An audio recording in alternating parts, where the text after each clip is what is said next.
Behalf of customer. ये अभी जो बिल्स ऑफ एक्सचेंज का केस समझे, उसमें bill sent for collection collected by the bank. Bank ने बिल को कलेक्ट किया, बैंक का बैलेंस बढ़ा दिया, कैश बुक का बैलेंस कम है, डिफरेंस आ गया। तो ये 7 रीजन होते हैं कि जो कि बिजनेस ने अगर बैंक ही सिर्फ पासबुक में कुछ एंट्री करे तब ये डिफरेंस आते हैं। और थर्ड कैटेगरी है एरर एंड ओमिशन। एरर का मतलब मिस्टेक। अगर कैश बुक में कोई अमाउंट बाय मिस्टेक डेबिट हो जाए या क्रेडिट हो जाए तो डिफरेंस आएगा। पासबुक में डेबिट हो जाए या क्रेडिट हो जाए तो दोनों के बैलेंस में या ओवरड्राफ्ट में डिफरेंस आ जाएगा। और ओमिशन का मतलब समझ लेंगे। ओमिशन का मतलब होता है भूल जाना। अगर कोई एंट्री करना भूल गए, कैश बुक में डेबिट में या क्रेडिट में, पासबुक में डेबिट में या क्रेडिट में एंट्री करना भूल गए तो डिफरेंस आ जाएगा।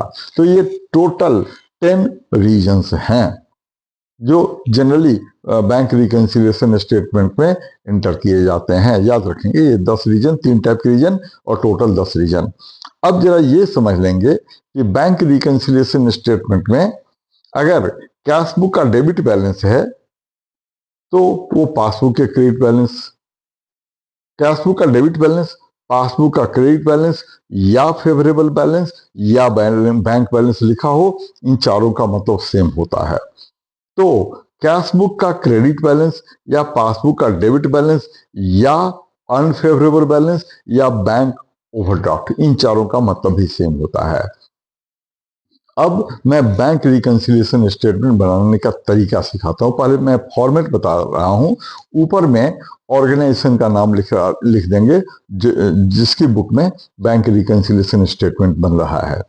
उसके नीचे कैपिटल लेटर में बैंक रिकंसिलिएशन स्टेटमेंट लिख देते हैं। उसके नीचे एज ऑन या एज एट वो डेट लिख देते हैं जिस डेट को बैंक रिकंसिलिएशन स्टेटमेंट बन रहा है। इसके बाद फॉर्मेट बनाएंगे। लेफ्ट साइड में पर्टिकुलर्स, राइट साइड में प्लस और उसके नीचे रुपीज, माइनस उसके नीचे रुपीज। इसके बाद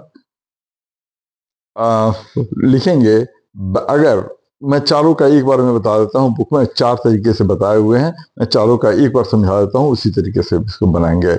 अगर balance as per cash book दिया है तो सबसे पहले लिखेंगे balance as per cash book और अमाउंट प्लस में लिखेंगे।